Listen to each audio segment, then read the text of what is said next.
కాబోతున్నాయి. క్షణం క్షణం ఉత్కంఠగా సాగుతాయా, ఏకపక్షంగా ముగుస్తాయా? రౌండ్ కి ఫలితం మారుతుందా? ఎగ్జిట్ పోల్స్ అంచనాలు నిజమవుతాయా? ఎగ్జిట్ పల్స్ పై ఎవరి ఎక్స్పెక్టేషన్ ఏంటి? ఎవరు గెలుస్తారు, ఎవరు ఓడుతారు? ఓడిన వారి భవిష్యత్ ఏంటి? 2029 నాటికి పొలిటికల్ కథ అంతా మారిపోతుందా? జనం తమ తీర్పును క్లిస్టల్ క్లియర్ గా ఈవీఎంలలో సైలెంట్ గా చెప్పేశారా? ఒకటా రెండా? ఇలాంటి ప్రశ్నలు ఎన్నో ఇప్పుడు అందరి మైండ్లలో మెదులుతున్నాయి. జూన్ 4 జడ్జిమెంట్ డే మాత్రం చాలా పార్టీలకు, చాలా మంది నేతల జీవితాలను, తలరాతలను మార్చే రోజుగా మారబోతోంది.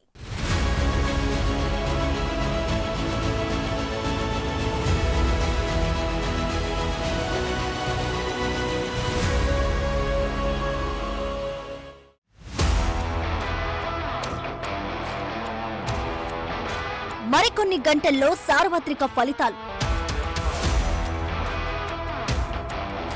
తొలి రౌండ్ నుంచే ఏకపక్షంగా ముగుస్తుందా?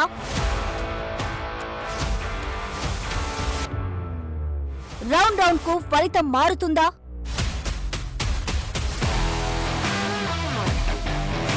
జనం తీర్పు క్లియర్గా ఇచ్చేశారా?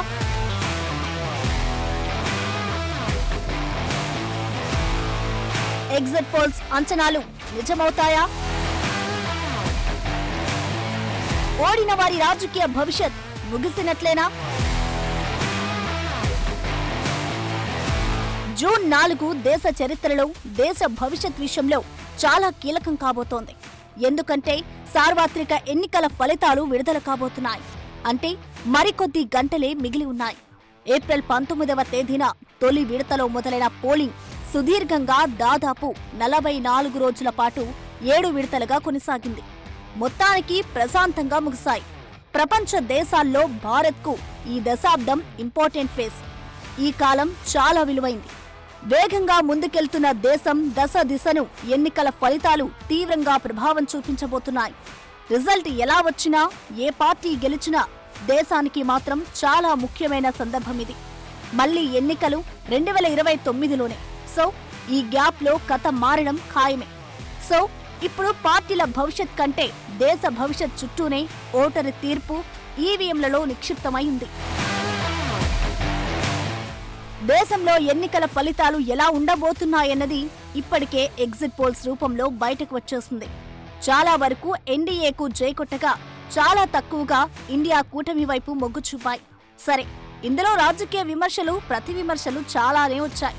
అంతా బీజేపీ ఆడిస్తున్న ఎగ్జిట్ పోల్స్ అన్నది రాహుల్ గాంధీ, మమతా బెనర్జీ అంటున్నమాట. సరే, ఒక పార్టీకి కావాలనే అనుకూలంగా ఎగ్జిట్ పోల్ రిజల్ట్ ఇస్తే అది ఆ సంస్థల క్రెడిబిలిటీ పైనే ఎఫెక్ట్ చూపుతుంది. అది వేరే విషయం. ఇప్పుడు అసలు మాట చూస్తే మాత్రం కౌంటింగ్ టెన్షన్ అన్ని పార్టీల్లోనూ కనిపిస్తోంది. ఎవరు గెలుపుపై అంత ధీమాగా కనిపించడం లేదు, అంత ఈజీగా కూడా తీసుకోవడం లేదు. అందుకే దేశవ్యాప్తంగా ఎలాంటి ఫలితం వస్తుందన్న ఉత్కంఠ అలాగే ఉంది. ఆ ఉత్కంఠకు మరికొన్ని గంటల్లో తెరపడడం ఖాయమే. సో మళ్లీ ఎన్నికలు 2029లోనే. అంటే ఈ 5 ఏళ్ల కాలం ఏ పార్టీకైనా చాలా ఇంపార్టెంట్ ఫేజ్. దేశంపై తమ ముద్ర చూపడానికి, పాలనలో తమ పట్టు పెంచుకోవడానికి చాలా ముఖ్యమైన కాలంగా చెబుతున్నారు. ఎందుకంటే ప్రపంచ దేశాల్లో భారత పరిస్థితి చాలా వరకు మారిపోయింది. ఈ సమయంలో పాలనా పగ్గాలు చేపట్టేవారికి వారు తీసుకునే నిర్ణయాలు చాలా ప్రభావితం అవుతాయి. అయితే గెలుపు తమదంటే తమదే అని అటు బీజేపీ, ఇటు కాంగ్రెస్ అనుకుంటున్నాయి. బీజేపీ అయితే ఢిల్లీలో భారీ విజయోత్సవ ర్యాలీలకు ప్లాన్ చేసుకుంటోంది. ప్రధాని మోడీ అయితే వచ్చే 100 రోజుల కార్యాచరణపై యాక్షన్ ప్లాన్ కు రెడీ అయిపోయారు. అటు ఎన్నికల ఫలితాలు వెలువడిన తర్వాత కూటమి కార్యాచరణ ఎలా ఉండాలనే విషయంపై ఇండియా కూటమి నేతలు ఇప్పటికే భేటీ అయి చర్చించారు, క్లారిటీకి వచ్చారు. సో రెండు వైపులా గెలుపుపై కాన్ఫిడెన్స్ తో ఉన్నారు. ఇన్నాళ్ళు అబ్ కీ బార్ 400 పార్ అంటూ మోడీ ప్రచారం చేసుకున్నారు. అనుకున్నట్లుగానే 400 సీట్లు ఖాయమనుకుంటున్నారు. కొన్ని సర్వే సంస్థలు ఎన్డీఏ కూటమి 400 సీట్లు దాటుతాయని అంచనాలు వెలువరించాయి. అదే జరిగితే కేంద్రంలో బీజేపీ మరింత బలమైన శక్తిగా మారడం ఖాయమే. అంతెందుకు, తిరుగులేని శక్తి అవుతుంది. అనుకున్నవి పెండింగ్ లో ఉన్న పనులన్నీ చకచకా పూర్తి చేస్తుంది. కొత్త చట్టాలు తీసుకొస్తుంది. From the beginning, my party and my party leaders, national leaders, and myself here and so many other our state leaders, they used to very categorically say, and I also used to categorically say, that BJP will come back to power with a record margin. That indications have been shown in the exit poll results rather, and I am more confident that we will, whatever exit poll is expecting, will perform more than that. So exit polls కు భిన్నంగా ఫలితం వస్తే మాత్రం కథ మరోలా ఉంటుంది. అటు India కూటమి అధికారంలోకి వస్తే మరింత బలోపేతమవడం ఖాయమే. మొత్తంగా ఎవరి లెక్కలు వారుకుంటాయి. నిజానికి 2004లో నాటి వాజ్పేయి సర్కార్ కొన్ని రాష్ట్రాల్లో గెలుపు ఉత్సాహంతో ముందస్తు ఎన్నికలకు వెళ్ళింది. అప్పుడు పోలింగ్ ముగిశాక అన్ని ఎగ్జిట్ పోల్స్ ఎన్డీఏదే విజయం అని చాలా కాన్ఫిడెంట్ గా చెప్పాయి. వాజ్పేయి చరిష్మా బాగా పనిచేస్తుందని అంచనాలు కట్టాయి. అసలు యూపీఏ అన్నది సీన్లోకి రావడం కష్టమే అని అప్పట్లో పొలిటికల్ పండితులు అంచనాలు వేశారు. కానీ అనూహ్యంగా మన్మోహన్ ప్రధానిగా యూపీఏ అధికారం చేపట్టింది. 10 ఏళ్లు అంటే 2014 దాకా అదే పార్టీ ప్రభుత్వం నడిచింది. ఇక 2014లోనూ మూడోసారి యూపీఏ వస్తుందని కొన్ని ఎగ్జిట్ పోల్స్ అంచనాలు వేశాయి. సీన్ కట్ చేస్తే కథ అంతా మారిపోయి మోడీ నేతృత్వంలో బీజేపీ అధికారం చేపట్టింది. అది మ్యాటర్. ఇప్పుడు సరిగ్గా మోడీ నేతృత్వంలో ఎన్డీఏకు 10 ఏళ్లు ముగిశాయి. మూడో టర్మ్ విజయం కోసం 1000 కళ్లతో ఎదురు చూస్తున్నారు. 2004 మాదిరిగా ఎగ్జిట్ పోల్స్ అంచనాలు రిలీజ్ చేశాయి. కానీ ఫలితం మాత్రం అప్పట్లో రివర్స్ అయింది. ఇప్పుడు కూడా అదే మ్యాజిక్ పనిచేస్తుందన్న ఆశలో ఇండియా కూటమి ఉంది. అందుకే ఎగ్జిట్ పోల్స్ అన్నీ మోడీ పోల్స్ అంటూ రాహుల్ గాంధీ కామెంట్ చేశారు. ఎన్నికల్లో ఇండియా కూటమి 295 సీట్లు సాధిస్తుందని ధీమాతో ఉన్నారాయన. అటు సోనియా గాంధీ కూడా ఎగ్జిట్ పోల్స్ పై రియాక్ట్ అయ్యారు. తాము ఎగ్జిట్ పోల్స్ ను నమ్మబోమన్నారు. ఎగ్జిట్ పోల్స్ ఫలితాలకు భిన్నంగా ఒరిజినల్ రిజల్ట్స్ ఉంటాయన్నారు. एग्जिट पोल नहीं है, इसका नाम मोदी मीडिया पोल है. ये मोदी जी का पोल है, फैंटेसी पोल है उनका. Thank you. सीटें आ रही हैं आपके हिसाब से? सिद्धू मूसेवाला का सॉन्ग सुना आपने? 295. We have to wait. Just wait and see. You are to form the government now. Well, we are very hopeful that our results are completely the opposite of what the exit poll is saying.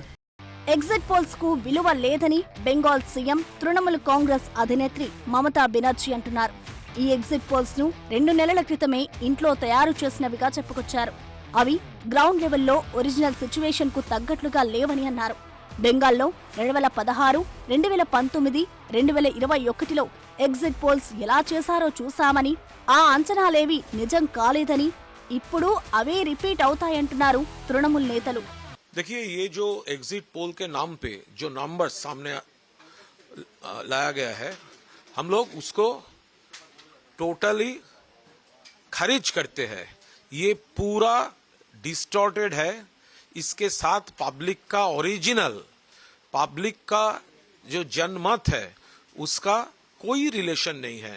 ये BJP controlled, Narendra Modi ji controlled एक report, थोड़ा बहुत कोई organisation ये कर रहे हैं, और this is totally with political motivation,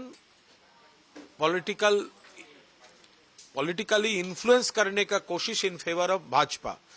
counting day का पहले वो जो अपोजिशन का जो काउंटिंग एजेंट्स है, वर्कर्स है, उसके ऊपर दबाव डालने के लिए ये बेसलेस फिगर्स उन्होंने फ्लोट किया है. देखिए, बंगाल में out of 42 seats 30 to 35 Trinamool Congress जीतने वाला है, और पूरा देश में एनडीए नहीं, इंडिया अलायंस गवर्नमेंट फॉर्म करने वाला है. సో ఓవరాల్ గా దేశ రాజకీయాలను సార్వత్రిక ఎన్నికల ఫలితం తీవ్ర స్థాయిలో ప్రభావితం చూపడం ఖాయంగా కనిపిస్తోంది. ఓవైపు మోడీ, ఇంకోవైపు రాహుల్ గాంధీ, ఇద్దరికీ ఈ ఎన్నికలు కీలకమే. ముఖ్యంగా దేశంలో ఏ రాజకీయ నాయకుడు చేయలేని విధంగా భారత్ జోడో పేరుతో సుదీర్ఘ పాదయాత్ర చేసిన రాహుల్ గాంధీకి ఈ ఫలితం చాలా ఇంపార్టెంట్. ఆయన రాజకీయ భవితవ్యాన్ని సార్వత్రిక ఫలితం నిర్దేశించబోతోంది. జూన్ 4వ తేదీ చుట్టూ దేశ భవిష్యత్, రాజకీయ పార్టీల నేతల భవిష్యత్ ముడిపడి ఉంది. మరి అదృష్టం ఎవరి వైపు ఉంటుందో మరికొద్ది గంటల్లోనే తేలబోతోంది.